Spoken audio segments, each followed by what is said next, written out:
My name is Omer. I'm British-Sudanese, and I live in Greenwich in London. Born in Ireland, moved to Sudan, lived there for 5 years, and then came to the UK and have been living here since then. I maintained a strong relationship with Sudan even while I was living in the UK, so I was able to move between both areas quite regularly, and it's why I continue to have a connection with Sudan through culture and language and things that I want to keep going in my life.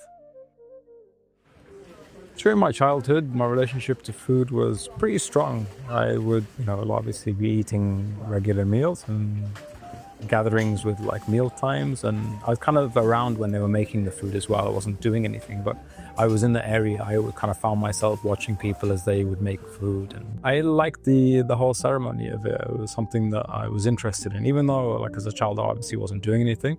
It just was part of something, or maybe I just wanted to be with the people, a group activity, and eventually we'd eat together after the food was made. So it was a very communal thing for me to do, even if it was just to spectate.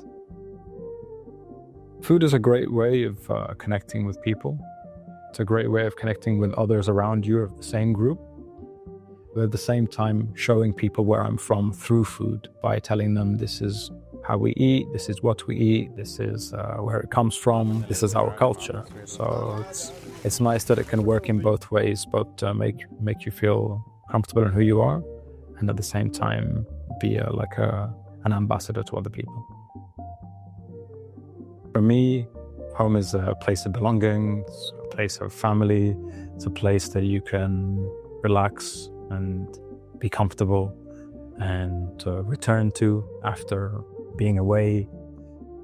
I'm quite an adventurous person, so I like to go out and explore and experience new things, but at the same time come back to a place that I'm comfortable with and people that are familiar to me, and a place where I feel like I belong and can sleep comfortably. Home is where I cook, but not necessarily, because I can also cook outside of the home, outside of this idea of home as well. It's not like the cooking is only going to happen at home. Cooking for me is a way of life, and I do it wherever I go. But home cooking is its own kind of cooking. It's very specific to what I'm trying to achieve, and it's home comforts. So home cooking is part of home comforts, but cooking generally is something that I could do anywhere. So the things I missed from Sudan were family, friends, but also ingredients, connections, like things that you can only really be found in Sudan. And a lot of that actually is material things. So it's like specific ingredients, for example, baobab or other things like this that may be a little bit harder to find in the UK. But a community is something that I maybe found later as an adult, but growing up in the UK, for me, there wasn't that strong sense of community that I connected to. I wrote the book because there wasn't a book about Sudanese food.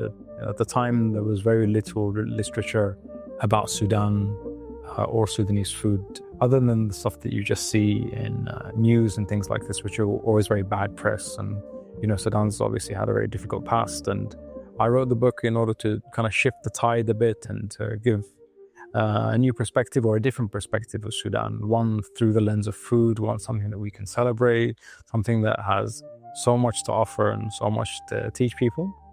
And because it hasn't been done before, other cuisines or other nations, I should say, have their own cookbooks. And I didn't see why Sudan shouldn't have its own cookbook. So it became a project of mine to take on the responsibility and to begin documenting Sudanese foods. And it kind of one thing led to another. At the time, I didn't actually intend to write the book initially. I intended to just collect recipes for myself. Eventually, I started sharing it with social media, and a lot of people responded very positively to it. So then, off the back of that, I decided to take it on and apply for funding, and got funding and started making the cookbook. So I just realized it was something important, and I made it my mission. So the research aspect of this cookbook involved talking to family members, but also involved like an academic literature search as well at the same time. So a lot of information I got from oral history from people, either talking about recipes or talking about people's culture or background or what they do in their communities. And then I would do a literature search as well, just to see what was out there, what people had written in both English and in Arabic about Sudanese food as a whole. At first, it was just sharing pictures of food, recipes, even just like the culture around the food. There's a lot of things in Sudan that are very unique to the area, like the way we eat, the fact that we don't have individual plates. We all have shared plates. We eat off a big round tray, and there might be different things that make up like a meze style dining. And then we eat with our hands. So all of these things were important to me. I started documenting that and eventually made the website that, yes, shared recipes with people. And people found that very useful.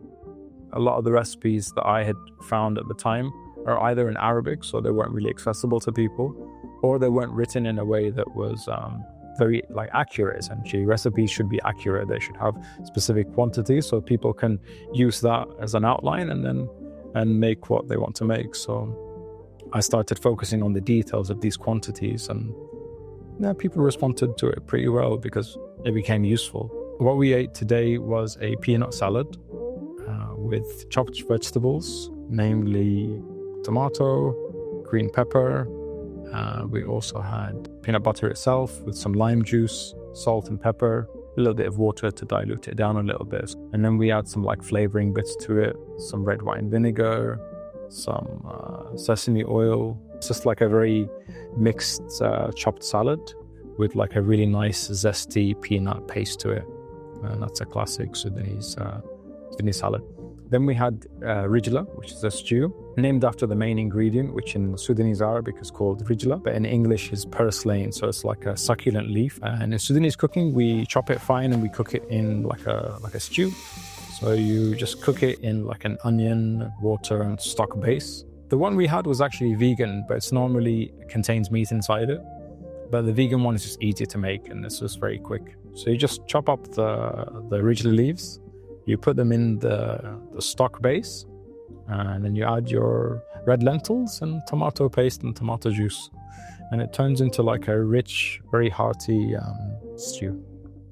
I really want the next generation of Sudanese people to learn more about the country. It really has a lot to offer.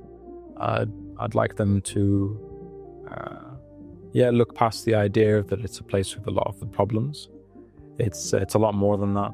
And look into the culture, harness it, and bring it to the contemporary world. There's a lot out there. There's a lot of material out there that young people can use. Can really do a lot with what Sudan has to offer in terms of anything creative, cultural. One last message for everyone could just be that there's a lot of recipes out there. This is the tip of the iceberg. What I've gathered is only an introduction, and there's a whole world of possibilities of culinary experiences that still haven't been documented. There's so much to discover with Sudanese food, almost like endless abyss.